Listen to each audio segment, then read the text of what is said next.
नमस्कार किसान भाइयों, मैं सूर्यदेवल फिर से हाजिर हूँ आपके अपने चैनल एग्रीकल्चर गुरुजी में। आज हम बात करेंगे आलू की सफल वैज्ञानिक खेती के बारे में। आलू की बुआई से लेकर के आलू की खुदाई तक हमें कौन कौन से कार्य किस किस समय पर किस किस तरीके से करने हैं, एक संपूर्ण जानकारी की ये वीडियो मैं आपको बना करके दे रहा हूँ। वीडियो मुश्किल से 18 से लेकर के 20 मिनट के आसपास की होगी, लेकिन यदि इस वीडियो को आप पूरा देख लेते हैं तो आप बहुत ही अच्छी तरीके से अपनी आलू की फसल से एक शानदार और बढ़िया पैदावार किसान भाइयों निकाल सकते हैं। तो वीडियो को आप पूरा जरूर देखें जिससे कि आपको एक सही और शानदार जानकारी मिल सके। वीडियो में हम कौन कौन से पॉइंटों पर क्या क्या चर्चा करने वाले हैं उसके बारे में मैं शुरू में आपको बता दूं। अनुकूल समय क्या रहेगा, मिट्टी कैसी अच्छी रहती है, जलवायु और तापमान के बारे में, खेत की तैयारी किस तरीके से हमें करनी है, उन्नतशील किस्में कौन कौन सी हैं, बीज को हमें किस तरीके से उपचारित करना है, लाइन से लाइन की दूरी हमें क्या रखनी चाहिए, और किसान भाइयों बुआई की सबसे अच्छी विधि कौन सी है, खरपतवार को हमें किस तरीके से नियंत्रण करना है, कितनी सिंचाइयाँ देनी हैं, स्प्रे किस तरीके से करने हैं, कौन कौन से खाद डालने हैं, A to Z कंप्लीट जानकारी यहाँ पर मैं आपको देने वाला हूँ। वीडियो में लास्ट तक बने रहें, बहुत ही शानदार जानकारी आपको इस वीडियो में मिलने वाली है। तो चलिए शुरू करते हैं। सबसे पहले बात कर लेते हैं अनुकूल समय की। सबसे सही और उचित समय जो इसके लिए रहता है वो किसान भाइयों रहता है लगभग 20 अक्टूबर से लेकर के 20 नवंबर तक। यदि आलू की बुआई कर लेते हैं तो ये बिल्कुल ही आलू की खेती के लिए एक बहुत ही शानदार और सर्वोत्तम समय हमारी आलू की खेती के लिए माना गया है। तो बुआई का समय रहना चाहिए 20 अक्टूबर से 20 नवंबर तक। अब बात करते हैं मिट्टी की कि आलू की फसल के लिए सबसे अच्छी मिट्टी कौन सी मानी जाती है। तो आलू की खेती के लिए किसान भाइयों जो हमारी रेतीली मिट्टी है, पीली मिट्टी है, काली दोमट मिट्टी है, मीडियम काली मिट्टी है, ऐसी जो मिट्टियां हैं ये बहुत ही ज़्यादा उपज देने के लिए हमारी आलू की फसल के लिए उपयुक्त मानी जाती हैं। बात करते हैं मिट्टी का जो पीएच मान है वो कितना होना चाहिए। तो आलू की फसल के लिए जो मिट्टी का पीएच मान होना चाहिए वो लगभग 5 से लेकर के 6 पीएच मान के आसपास रहेगा, तो अच्छी पैदावार आलू की फसल हमें निकाल करके दे सकती है। इसके साथ साथ आपको ध्यान रखना है कि जिस खेत के अंदर आप आलू की बुआई कर रहे हैं उस खेत के अंदर पानी निकालने की व्यवस्था होनी चाहिए, क्योंकि यदि बरसात हो जाती है और उस समय पर पानी लंबे समय तक हमारे खेत के अंदर रहेगा तो उससे हमारे उत्पादन में, हमारी पैदावार में काफ़ी ज़्यादा कमी आ सकती है। अब बात करते हैं जलवायु और तापमान की कि आलू जो है किसान भाइयों एक शुष्क और ठंडी जलवायु का राजा है, यानी कि आप ऐसा कह सकते हैं कि ठंड के मौसम के अंदर आलू की फसल बहुत ही बढ़िया तरीके से कार्य करती है, बहुत ही अच्छा उत्पादन निकाल करके दे सकती है।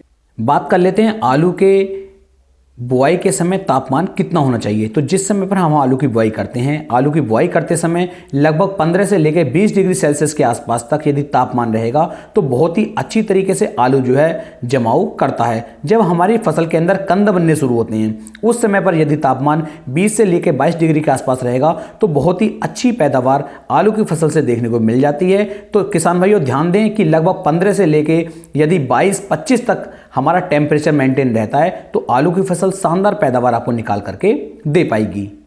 अब बात करते हैं खेत की तैयारी की कि खेत की तैयारी हमें किस तरीके से करनी चाहिए। किसान भाइयों सर्वप्रथम हमें जो हमारी हैरो होती है, हैरो से या फिर टिलर की सहायता से कम 3 से लेके 4 गहरी जुताइयां हमें अपने खेत की करवानी चाहिए, क्योंकि जितनी ज़्यादा गहरी जुताई हमारे खेत की होगी उतना अच्छी तरीके से जो आलू का कंद है वो बढ़ेगा, उसका साइज बढ़ेगा और हमारी पैदावार उसी के ऊपर निर्भर करती है। उसके बाद किसान भाइयों आखिरी जुताई जो आपको रूटावेटर की सहायता से करनी चाहिए, जिसमें जो इसकी मिट्टी है खेत की वो बिल्कुल भुरभुरी और शानदार मिट्टी आपकी बन जाए। अब बात करते हैं किसान भाइयों खाद की कि हमें कौन कौन से खाद की कितनी कितनी मात्रा लेनी चाहिए, यानी कि बेसल डोज के बारे में आज हम बात करने वाले हैं। जब हम खेत को तैयार कर रहे हैं उस समय पर किसान भाइयों गोबर की जो हमारी सड़ी हुई कंपोस्ट खाद होती है ये कम से कम हमें 160 से लेके 180 कुंटल प्रति एकड़ के हिसाब से खेत के अंदर डाल करके तब हमें खेत को तैयार करना चाहिए। साथ ही साथ किसान भाइयों जो हमारा जिप्सम होता है, जिप्सम की मात्रा कम से कम 25 से लेके 30 किलोग्राम जिप्सम को पूरे 1 एकड़ खेत के अंदर अच्छी तरीके से बिखराव करवा करके आखिरी जुताई करके आप अपने खेत को तैयार कर सकते हैं। अब बात करते हैं कौन कौन से खादों की कितनी कितनी मात्रा हमें आलू की बुआई करते समय लेनी चाहिए। तो जो हमारा NPK 12-32-16 है इसकी मात्रा किसान भाइयों 150 किलोग्राम से लेकर के लगभग 200 किलोग्राम प्रति एकड़ के हिसाब से आपको NPK 12-32-16 खाद की मात्रा आलू की बुआई के समय उपयोग में लानी चाहिए, जो बहुत ही जरूरी खाद है हमारी आलू की फसल के लिए। अब बात करते हैं किसान भाइयों उन्नतशील किस्मों की, उन्नतशील वैरायटियों की कि सबसे शानदार वैरायटियां कौन कौन सी। तो यहां पर किसान भाइयों 5 वैरायटियां मैं आपको जानकारी देने वाला हूं। 5 वैरायटियों की, ये पांचों ही बहुत ही शानदार और अच्छी वैरायटियां हैं। पहली वैरायटी है किसान भाइयों हमारी कुफरी पुखराज। कुफरी पुखराज जो है किसान भाइयों ये 90 से लेकर 95 दिन के अंदर पक करके तैयार हो जाती है और इसका जो उत्पादन किसान भाइयों देखने को मिलेगा वो लगभग 16 टन के आसपास ये किस्म जो है हमारी अच्छी पैदावार निकाल करके दे सकती है।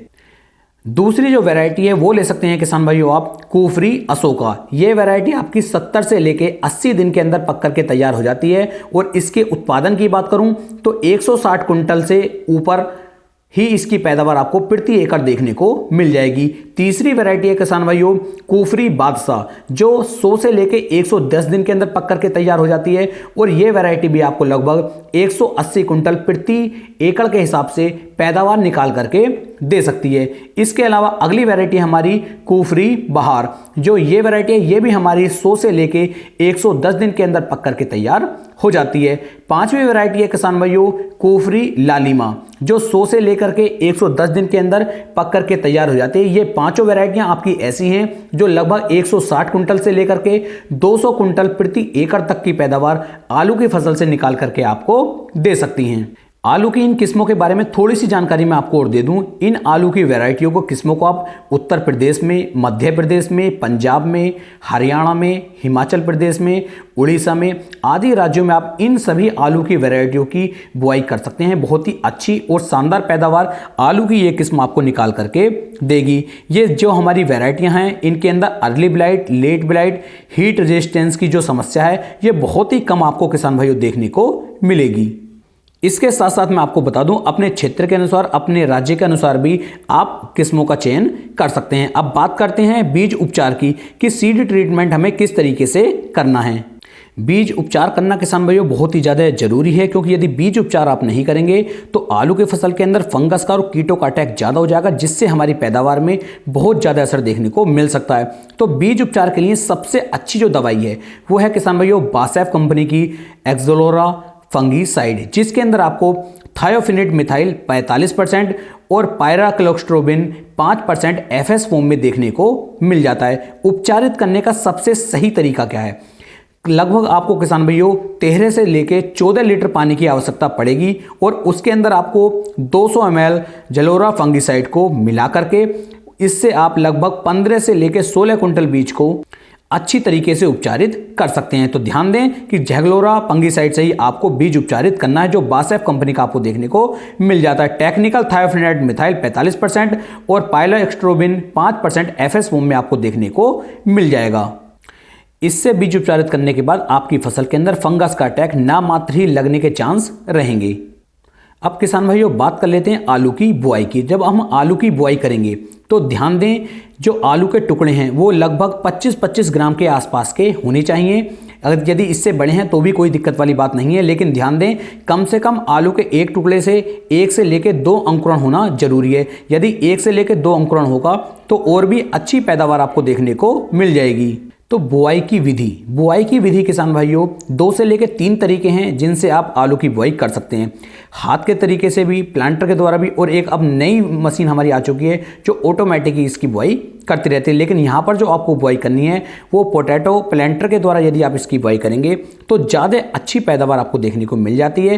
क्योंकि यदि आप मजदूरों की सहायता से आलू की बुआई करना चाहते हैं तो किसान भाई 1 एकड़ या फिर 2 एकड़ के आसपास ही आप आलू की बुआई मजदूरों की सहायता से कर पाएंगे, क्योंकि इससे ज़्यादा यदि आप बुआई करना चाहते हैं तो वो फिर मजदूरों की सहायता से संभव नहीं है। तो पोटैटो प्लांटर की सहायता से आपको जो है आलू की बुआई करनी चाहिए। अब बात कर लेते हैं डिस्टेंस की कि आलू से आलू की दूरी और लाइन से लाइन की दूरी हमें कितनी रखनी चाहिए। किसान भाइयों आलू से आलू की जो दूरी है वो लगभग 10 से लेके 15 सेंटीमीटर के आसपास आप रखेंगे तो अच्छी पैदावार आपको देखने को मिल सकती है। जबकि लाइन से लाइन की दूरी की बात की जाए तो 45 से लगा करके 50 सेंटीमीटर के आसपास तक आपको लाइन से लाइन की दूरी रखनी चाहिए। आलू की गहराई की बात करूं तो लगभग 6 से लेकर के 8 सेंटीमीटर के आसपास तक आलू की गहराई रहनी चाहिए। अगर आप इस तरीके से चलते हैं तो बहुत ही शानदार पैदावार आलू की फसल आपको निकाल करके देगी। यदि बीज की बात करें कि 1 एकड़ खेत के अंदर बीज की कितनी आवश्यकता पड़ती है तो लगभग 13 कुंटल से लेकर के 15 कुंटल के आसपास तक आलू के बीज की आवश्यकता हमें 1 एकड़ खेत के लिए पड़ने वाली है। तो इस तरीके से किसान भाइयों आप आलू की बुआई कर सकते हैं। अब बात करते हैं आलू की फसल के अंदर खरपतवार नियंत्रण की, कि आलू के फसल के अंदर जो हमारे खरपतवार उगते हैं उनसे हम किस तरीके से अपनी फसल को बचा सकते हैं। तो खरपतवार नियंत्रण के लिए किसान भाइयों आपको 2 तरीके देखने को मिल जाएंगे। पहला तरीका है किसान भाइयों, जो हमारे मजदूर भाई होते हैं, मजदूर भाइयों की सहायता से आप जो है अपने खेत के अंदर से खरपतवारों को नियंत्रण कर सकते हैं। या फिर दूसरा तरीका होता है किसान भाइयों केमिकल की सहायता से या फिर स्प्रे की सहायता से आप जो है आलू की फसल के अंदर से खरपतवारों को खत्म कर सकते हैं। आलू की बुआई के लगभग 36 से लेके 72 घंटे के अंदर 72 घंटे भी थोड़े किसान भाइयों ज़्यादा हो जाएंगे। 72 घंटे से पहले मैट्रिबुंजन 70% WP में जो आपको देखने को मिलता है इसकी मात्रा आपको ले लेनी है और लगभग 100 से लेकर के 120 ग्राम मैट्रिबुंजन 70% WP को लेकर के 200 लीटर पानी के अंदर मिक्स करके आप इसका स्प्रे अपने आलू की फसल के अंदर कर देते हैं। ध्यान दें, अंकुरण होने से पहले 36 से 72 घंटे के अंदर आपको इस स्प्रे को करेंगे तो आपकी फसल के अंदर जो ये खरपतवार उगते हैं ये खरपतवार फिर नहीं उग पाएंगे, आपकी फसल को खरपतवारों से बचा लेंगे। तो इस तरीके से किसान भाई आप खरपतवारों से अपनी फसल को बचा सकते हैं। अब बात करते हैं सिंचाइयों की, कि आलू की फसल की सिंचाई हमें किस किस तरीके से कैसे करनी है। सिंचाई अगर देखी जाए तो जब हम आलू की बुआई करते हैं तो आलू की बुआई के लगभग एक तो तुरंत किसान भाइयों तुरंत बाद ही आपको सिंचाई करनी पड़ जाती है, जबकि अगर मैं अगली सिंचाई की बात करूं तो लगभग 8 से लेकर 10 दिन के बाद आपको सिंचाई करनी पड़ेगी। आलू की फसल हमारी एक ऐसी फसल है जिसके अंदर आपको 7 से लेकर 8 दिन या फिर 10 दिन के अंतराल पर सिंचाई करनी पड़ेगी। यदि रेतीली मिट्टी है तो आपको 1-2 सिंचाई ज़्यादा करनी पड़ेगी और यदि अच्छी मिट्टी है तो हो सकता है आपको 1 से लेकर 2 सिंचाइयाँ कम करनी पड़े। लगभग आलू की फसल के ऊपर 7 से लेकर 8 सिंचाइयों की आवश्यकता किसान भाइयों पड़ती है, क्योंकि जैसा मैंने आपको भी बताया कुछ किस्में ऐसी मैंने आपको बताई हैं जो 90 दिन के अंदर पक करके तैयार हो रही हैं, कुछ किस्में ऐसी हैं जो 110 दिन के अंदर पक करके तैयार हो रही हैं। तो लगभग 7 से लेकर 8 सिंचाइयों की आवश्यकता पड़ जाती है। अब बात करते हैं आलू की फसल पर लगने वाले रोग, कि आलू की फसल पर कौन कौन से रोग लगते हैं। तो आलू की फसल पर आपको एफिड का अटैक ज़्यादा देखने को मिलेगा, सफ़ेद मक्खी का भी अटैक देखने को मिलेगा, हरी इल्ली का भी अटैक देखने को मिलेगा, late blight, early blight, potato scab, ये कई सारे रोग जो हैं, कई सारी बीमारियां जो हैं ये आपको आलू की फसल के अंदर देखने को मिल जाती हैं। तो इसके लिए किसान भाइयों आपको लगभग आलू की फसल के ऊपर 2 स्प्रे करने पड़ेंगे। पहला जो स्प्रे किसान भाइयों आपको करना है वो आलू की बुआई से लगभग 25 से लेकर 28 दिन की अवस्था पर आपको पहला स्प्रे अपनी आलू की फसल के अंदर करना चाहिए। तो इसके लिए जो आपको सबसे अच्छा फंगीसाइड रहेगा वो रहेगा किसान भाइयों आपका कार्बेंडाजिम 12% और मैनकोजेब 63% में जो हमारा फार्मूला आता है इसकी मात्रा आपको लेनी है लगभग 45 ग्राम, और किसान भाइयों क्लोरोपेरिफास 50% में और साइपरमेथ्रिन 5% इसी में जो हमारा फार्मूला आता है इसकी मात्रा लेनी है आपको 35 ml, और इन दोनों को लेकर के 15 लीटर वाला जो हमारा पंप होता है उसके अंदर डाल करके आप इसका स्प्रे करेंगे तो आपकी फसल के ऊपर जो ये फंगस का अटैक था ये बिल्कुल भी नहीं होगा। तो इस चीज़ का आपको ध्यान रखना है। बात कर लेते हैं दूसरे स्प्रे की। तो दूसरा जो स्प्रे आपको करना है वो बुआई से किसान भाइयों लगभग 45 से लेकर के 50 दिन के आसपास आपको करना चाहिए। दूसरे स्प्रे के रूप में किसान भाइयों बासेफ का एक्रोबैट आपको ले लेना है लगभग 200 ग्राम प्रति एकड़ के हिसाब से। साथ में किसान भाइयों रेडोमिल गोल्ड आपको ले लेना है 150 ग्राम प्रति एकड़ के हिसाब से, और इन दोनों को लेकर के लगभग 200 लीटर पानी के अंदर मिक्स करके आप इसका स्प्रे अपनी आलू की फसल के ऊपर करेंगे तो किसी भी तरह की किसी फंगस का अटैक आपकी फसल के ऊपर फिर नहीं हो पाएगा। तो इस तरीके से किसान भाइयों आप अपनी फसल पर ये 2 स्प्रे करके अपनी फसल को फंगस से बचा सकते हैं। अब बात करते हैं खाद के शेड्यूल की, कि कौन कौन से खाद कितनी कितनी मात्रा में हमें डालनी चाहिए। आलू की फसल के ऊपर सबसे ज़्यादा जो असर पड़ता है वो पड़ता है पोटास का, फास्फोरस का, नाइट्रोजन का, सल्फर का और कैल्शियम का। ये 5 खाद ऐसे हैं जिनकी आवश्यकता आलू की फसल के अंदर सबसे ज़्यादा पड़ती है। तो पहला जो खाद हमें देना है वो देना है किसान भाइयों आलू की बुआई से लगभग 25 से लेके 10 दिन के आसपास पर आपको पहला खाद आलू की फसल के अंदर डाल देना चाहिए, जिसके अंदर किसान भाइयों यूरिया खाद की मात्रा आपको 45 किलोग्राम प्रति एकड़ के हिसाब से डालनी चाहिए, जबकि सागरी का जो हमारा दानेदार आता है इसकी मात्रा आपको 10 किलोग्राम प्रति एकड़ के हिसाब से लेकर के इन्हें आपको आलू की जड़ों के पास में डाल देना है और बाद में सिंचाई कर देनी है। बात करते हैं दूसरे खाद की, तो दूसरा जो खाद हमें देना है वो देना है जब हमारी आलू की फसल बुआई से लगभग 45 से लेके 50 दिन के आसपास की चलती है, उस समय पर किसान भाइयों हमें दूसरा खाद डालना चाहिए। यहाँ पर दूसरे खाद के रूप में आप लगभग 25 किलोग्राम यूरिया खाद आपको लेना चाहिए और अमोनियम सल्फेट जो हमारा खाद आता है उसकी मात्रा आपको 25 किलोग्राम प्रति एकड़ के हिसाब से लेनी चाहिए और इन्हें भी किसान भाइयों आलू की जड़ों के पास में डाल करके आपको सिंचाई कर देनी है। बहुत ही अच्छी तरीके से आलू का जो कंद होगा वो फूलना चालू हो जाएगा। इतना सब कुछ करने के बाद किसान भाइयों अब बात करते हैं आलू के कंद की, आलू के विकास की, कि आलू का जो साइज है वो किस तरीके से हम बढ़ा सकते हैं। जब आपकी आलू की फसल लगभग 60 दिन से लेकर के 65 दिन के आसपास की होती है तो आपको कोशिश करनी है किसी एक अच्छे प्लांट ग्रोथ रेगुलेटर की, कि आपके आलू का जो पौधा है उसका साइज ना बढ़े, जबकि जो आपके आलू का कंद है, आलू का आकार है, उसका साइज बढ़ना चालू हो जाए। तो इसके लिए किसान भाइयों आपको जो स्प्रे करना है उसके बारे में बताऊंगा, और यदि आप स्प्रे नहीं करना चाहते, अपने आलू की फसल की जड़ों के पास में आप खाद के रूप में डाल करके भी इसका उपयोग करेंगे तब भी आपको ये शानदार रिजल्ट निकाल करके देगा। तो यहाँ पर आपको लगभग 100 ml जो हमारा पैक्लोब्यूट्राजोल होता है जो 23% SC फॉर्म में आपको देखने को मिल जाता है, इसकी मात्रा लेनी है 100 ml। और इसके साथ साथ के समझिए जो हमारा बोरोन आता है 20% वाला, इसकी मात्रा आपको लेनी है 250 ग्राम। तो 100 ml पैक्लोब्यूट्राजोल ले लीजिए और 250 ग्राम आप बोरोन ले लीजिए, दोनों को मिक्स करके बालू रेत के अंदर आपको मिक्स करना है और आलू की जड़ों के पास में इसे डाल करके आप सिंचाई कर दीजिए। इससे किसान भाइयों आलू का साइज बढ़ना शुरू हो जाएगा और आपकी पैदावार में कम से कम 10 से लेके 15% की बढ़ोतरी देखने को मिल जाएगी।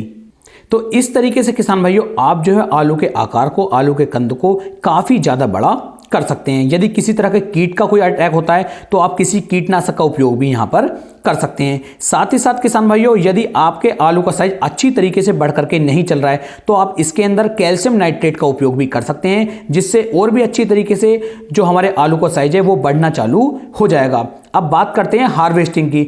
जब आलू की फसल जो आपकी पक करके तैयार हो जाती है तो किसान भाइयों पोटैटो हार्वेस्टर की सहायता से या फिर मजदूरों की सहायता से आलू को आपको बाहर निकाल करके बिक्री के लिए लेकर के जाना चाहिए। तो इस तरीके से किसान भाइयों मैंने लगभग पूरी जानकारी आपको दे दी है कि किस तरीके से आप आलू की बुआई करके आलू की हार्वेस्टिंग आप कर सकते हैं, किस तरीके से स्प्रे के द्वारा आप अपनी आलू की फसल को बचा सकते हैं, अच्छी पैदावार आप कैसे निकाल सकते हैं।